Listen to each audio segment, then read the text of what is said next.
as pessoas querem ser ouvidas. As pessoas querem participar do processo. Elas querem confiar que a gestão as ouve. E esse é um processo de engajamento que, dentro da minha experiência, tem funcionado bastante.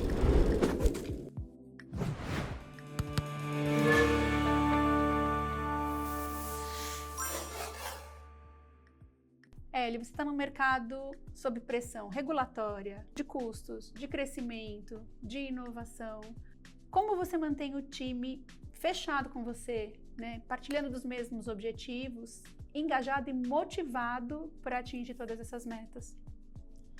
Então, Fernanda, esse desafio é um desafio de toda a liderança, independente do mercado ser regulado ou não. Mas a gente precisa gerar na organização uma confiança daquele propósito que a gente definiu.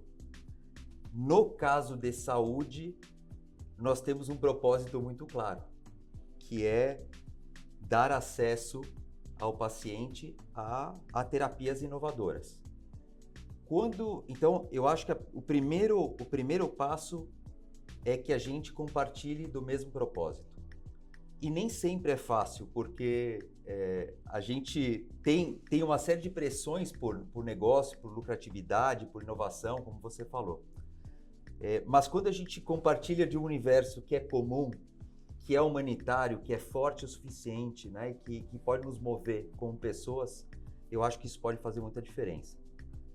Mas a principal, eu diria, que as pessoas querem ser ouvidas. As pessoas querem participar do processo. Elas querem confiar que a gestão as ouve. E esse é um processo de engajamento que, dentro da minha experiência, tem funcionado bastante. Então, a gente investe muito do nosso tempo em reuniões, em discussões que são discussões de negócio, discussões de modelo de negócio, de como a gente equilibra todas essas forças dentro do ecossistema de saúde, que é um sistema complexo, dentro de um sistema de cobrança de performance que é pressionado, sem dúvida nenhuma. Mas quando as pessoas entendem qual é o seu papel nesse jogo, eu sinto que isso faz muita diferença. Faz diferença para nós como empresa e faz diferença para elas, que é o que é mais importante. É legal escutar isso, porque talvez esse é um dos maiores desafios da liderança hoje, né? Como é que você busca ter um time de alta performance sem deixar de ter uma liderança humana? A gente fez uma pesquisa no ano passado e a gente perguntou para cerca de 5.000 pessoas aí na América Latina qual que era a coisa que eles mais buscavam num líder. E o que saiu nos impressionou, porque eles buscavam e buscam líderes humanos, líderes próximos, né? Assim, então a gente espera que as pessoas falem, não, eu quero um líder técnico, eu quero um líder que sabe tudo, eu quero um líder que prevê. Não, eu quero um líder que esteja próximo do meu dia a dia, que me escute, né? Assim, que saiba quem eu sou, que entenda que eu tenho dificuldades, que minha área tem um desafio. É muito legal escutar isso, né? E você falou uma coisa muito interessante ao final, que é isso, né? Acho que quando você lidera, é você fazer questão de que cada pessoa entenda o seu papel dentro da contribuição total. Uhum. Né? Exatamente. Assim, e a gente fala de modelos de gestão, né? Os OKRs, né? Pode falar de KPIs, de OKRs, os que seja, mas nada mais do que isso, né? Qual que é o teu papel dentro do todo?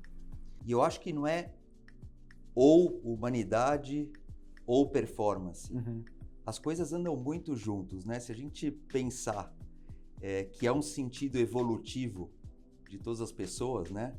Se a gente fala de humanidade, a gente está falando de evolução. Como é que você mede essa evolução? Uhum. É performance. Então, eu vejo honestamente performance como um instrumento de reconhecimento, um instrumento de alimentar o propósito, né? Porque a gente consegue ver se a gente venceu ou não certos desafios juntos. E o fato de estarmos juntos, né? De debatermos ideias, e é debate mesmo, não é? É escuta ativa. Eu não tenho todas as respostas. É impossível o líder ter as respostas. Total. Então a gente tem que abrir muito isso. E eu acho que a performance, ela alimenta muito o processo de cultura da organização. se a gente não estressa demais o sistema. Então, tem que tomar cuidado, óbvio, para não estressar demais o sistema, porque pessoas estressadas não entregam aquilo que elas podem, o melhor potencial delas mesmas, e a performance não acontece. Então, para mim, performance e propósito, humanidade, caminham totalmente juntas e faz sentido evolutivo, né, Ricardo? Que legal ouvir isso. Sabe que eu ouvi uma frase outro dia que eu uso, né, e usei para minha vida durante os últimos anos, que é: que privilégio ser cobrado por entregar alguma coisa que acreditam que eu posso entregar. Né? Assim, é um privilégio isso, né? Assim, que uma pessoa confie em você e fale: pô, você é muito bom, você pode entregar isso, né? Assim, é difícil fazer as pessoas verem por essa ótica, né? Assim, da cobrança como um privilégio, mas a cobrança ela começa na confiança, né? Se você não confia, você dificilmente vai conseguir cobrar algo de alguém ou ter uma expectativa. E tem tudo a ver com o que você está falando, né? Humanidade com performance. E o reconhecimento também da contribuição, né? Porque tem um reforço positivo nesse processo, né? Eu confio e eu reforço a contribuição das pessoas, independente se foi errado ou certo. A gente tem que também premiar tomada de risco, uma atitude ousada. Eu acho que isso é muito importante dentro da configuração de uma cultura vencedora. Quando a gente faz perguntas, né? Eu tenho 20 anos fazendo essas perguntas no mercado, e uma das coisas que os colaboradores mais falam, que o que faltava na tua última companhia é reconhecimento. E reconhecimento é o feedback, né? É o feedback tanto construtivo quanto o feedback de parabéns, você fez um grande trabalho, né? Assim, isso é muito importante. Por que é tão difícil para nós, né? É muito difícil. Essa cultura de celebração.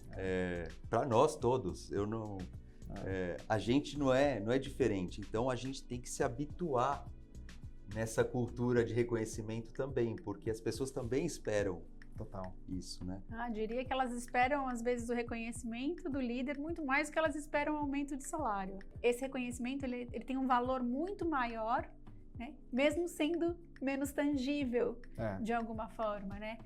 E pensando, então, nessa confiança que a gente gera e que você tem que conquistar das pessoas, também o modelo de negócio no qual você atua, ele exige decisões duras muitas vezes, né? Nem tudo que a gente quer pode, como a gente já falou, é um ambiente altamente regulado, mas as suas decisões, elas têm um impacto diferente de outros setores. As decisões duras, elas não só acabam tendo repercussão na vida do colaborador, mas ela também tem repercussão na vida dos parceiros e dos pacientes.